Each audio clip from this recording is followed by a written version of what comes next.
Welcome back to the channel, my friends and fellow 40k theorists, to Theory Hammer.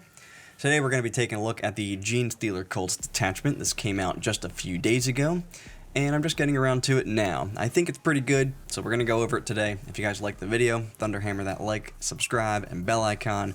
Check out the other videos, leave a comment below, check out the other channel. Pretty sure I covered everything, and let's just get into it. So, our detachment rule is Psionic Parasitism. At the end of your movement phase, for each Tyranid Synapse unit from your army, you can select one friendly Genestealer Cult unit, excluding Pure Strains and Patriarchs, and one friendly Tyranid unit within 9 inches invisible to that Synapse unit. If you do, the Genestealer Cult unit from your army suffers D3 plus 1 mortal wounds as they get eaten alive, and one model in the selected Tyranid unit regains up to that many lost wounds, and until the start of your next movement phase, each time a model in the selected Tyranid unit makes an attack, add 1 to the hit roll. Okay. Then we have Tyranid units from your army have the following ability. Catalyst, which is a 6-inch aura. While an enemy unit is within 6 inches of this unit, each time a friendly Genestealer Cult unit makes an attack that targets an enemy unit, add 1 to the hit roll. So, that's what we get, and then we have the Star Children's Blessing. You can include Tyranid Vanguard Invader units, excluding aircraft, Broodlords, and Genestealer units, in your army. The combined point cost of such units depends on your battle size, and for us, it's going to be up to 1,000 points. Then, no Tyranid models from your army can be your warlord. So, you can have half your army be Tyranid units. And then in this detachment here, I did have to do a little bit of digging on this because I wasn't exactly sure what was a Synapse unit. I know like a Hive Tyrant is, I know Warriors are, and like Neurolictors, but I wasn't sure if things like Trigons were, for example, and I don't think that they are.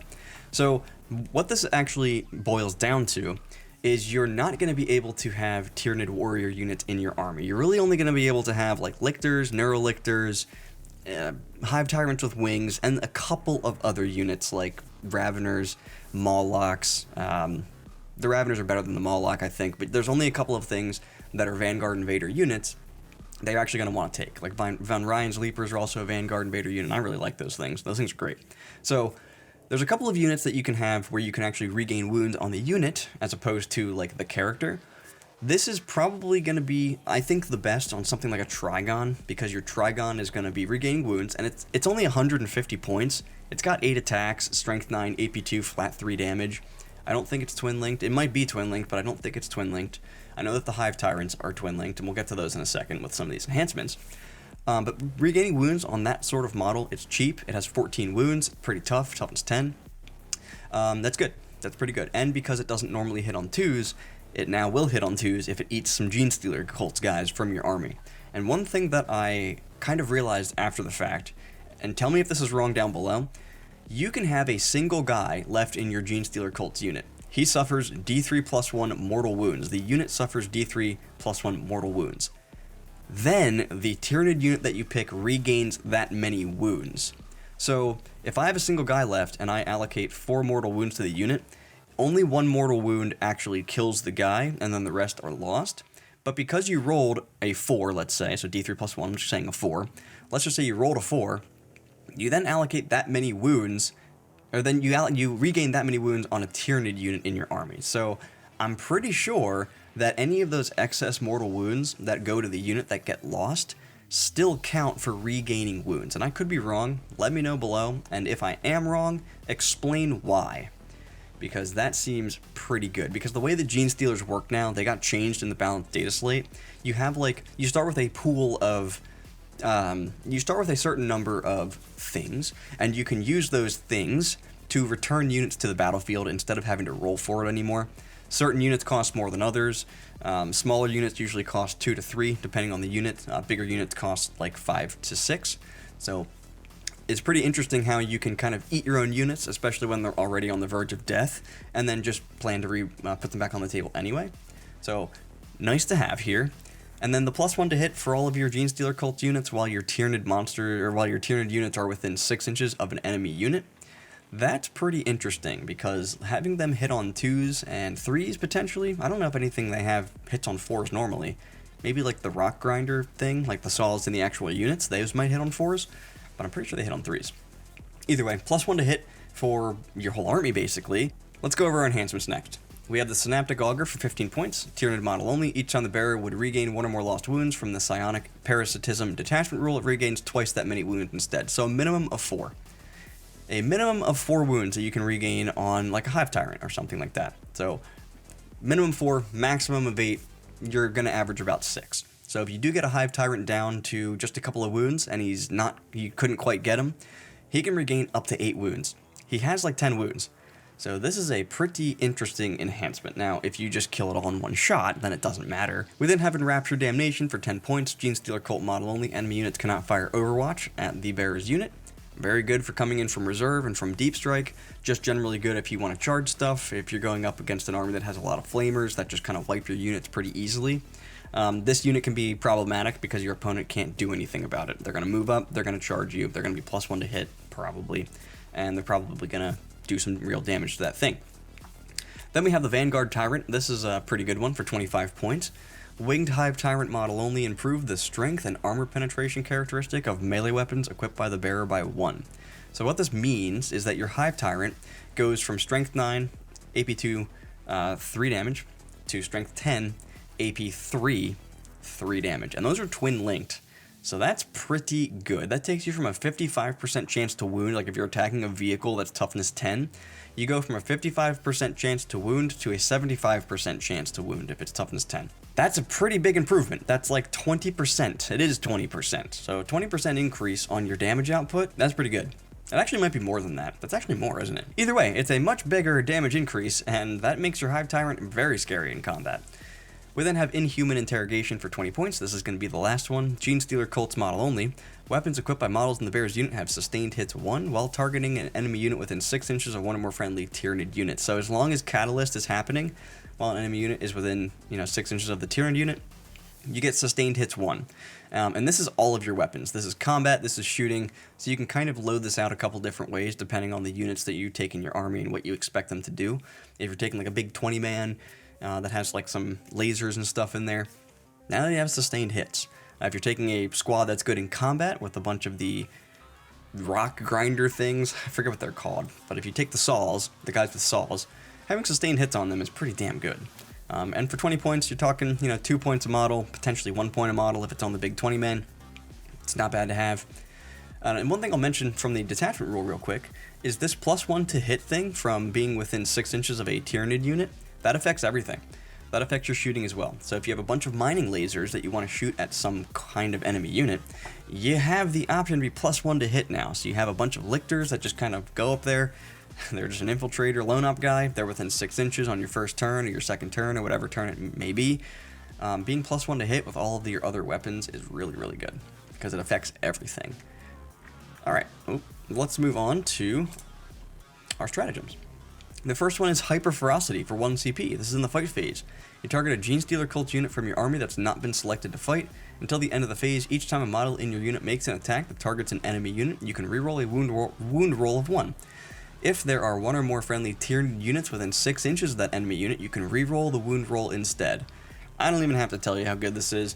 Rerolling wounds is just a great ability. It just takes the unit to like another level. It's always going to be at least like 16% more damage, depending on if you're going from 3s to 2s or, whatever the case may be. For things that are like wounding on 6s, now they're wounding on 5s, literally doubles their damage output. So yeah, really, really nice to have for 1 CP. A little restrictive that you have to have a Tyranid unit within 6 inches of that enemy unit, but you don't have to, because you can still get rerolls of 1. And so for any of your attacks that are already wounding on 3s, or that have like anti-infantry 3-up or something, yeah, rerolling 1s is usually good enough at that point. So pretty good stratagem there. We then have Psy Surge. Start of any phase, you target a Tyranid unit from your army. Until the start of your next command phase, increase the range of the Catalyst ability by 3 inches. And then each time you use this stratagem, until the end of your next command phase, you cannot use this stratagem again, because it's the start of any phase. So this takes you from a 6-inch aura, so you have, Lictor. He's within 6 inches of an enemy unit. Now he has to be within 9 inches of an enemy unit, and you get that +1 to hit, which is pretty awesome. I guess another thing I just forgot to mention, for the ability where you heal yourself, pretty good on units like Trigons or Ron Ryan Leapers or Raveners, because they also get +1 to hit. That is something that I forgot to mention before, so it's kind of unrelated from what we're talking about now. But you have Trigons hitting on 2s then, with 8 attacks, a strength 9 AP2, 3 damage. Seems pretty good there.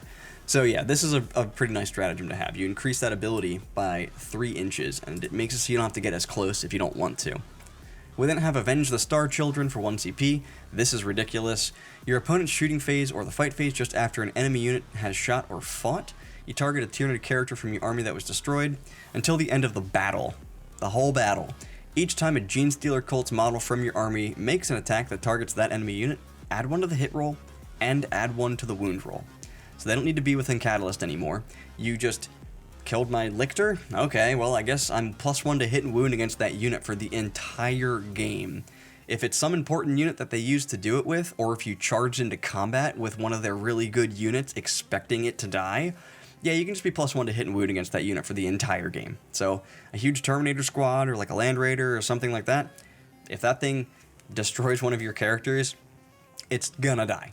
And this is something that you're going to be using like literally every turn, because your whole army at one point, if you use this for like 3 turns in a row, the rest of your army is just wounding on 2s, or just like it's just +1 to wound. So that's pretty fucking good. We then have Divine Imperative for 1 CP. This is in your charge phase. You target a Genestealer Cult's unit from your army that has not declared a charge.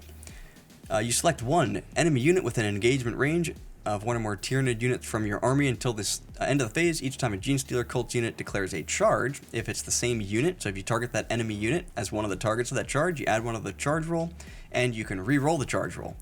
Really good out of Deep Strike. Now it's an 8-inch charge with full rerolls. This is really good just generally because if you want to be able to get things into combat with multiple units, you get +1 to charge against both the units, and you get to re-roll it. You just gotta be, you know, in combat with both of them and within coherency. But it affects you even if you're charging against multiple targets. As long as you're choosing the one that is the target unit, you just get the bonus. So that's pretty good as well. Darting attacks is our next one. This is 1 CP. It's in your shooting phase or your charge phase. You target a Tyranid unit from your army until the end of the phase. Your unit is eligible to shoot and declare a charge in a turn in which it fell back.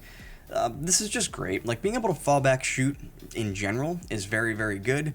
That's what made flying so annoying in other editions, is you just couldn't lock down flying units. They would just fall back and shoot you anyway.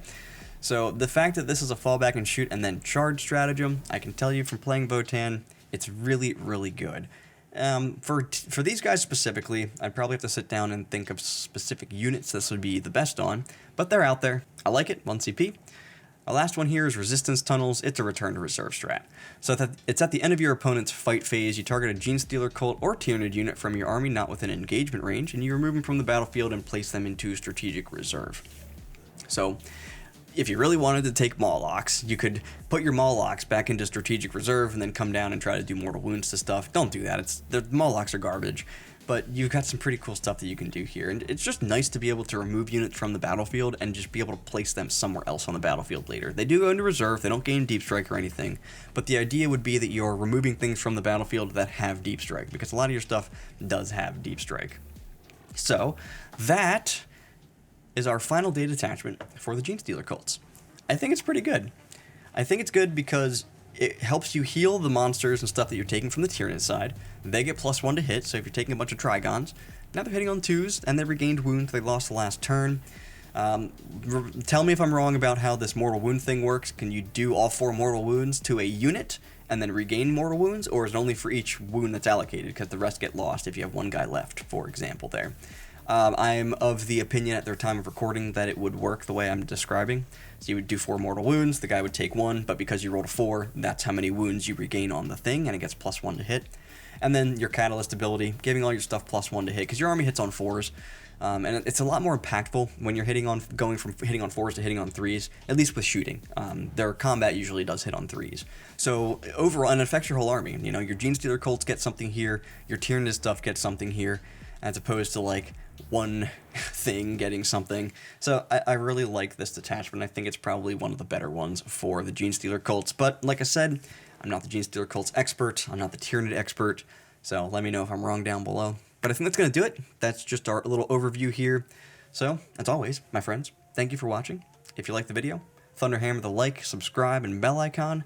Check out the other videos, leave a comment, and tell me how wrong I am about everything. And I'll see you guys next time. So, theory hard, and I'll catch you back at the lab.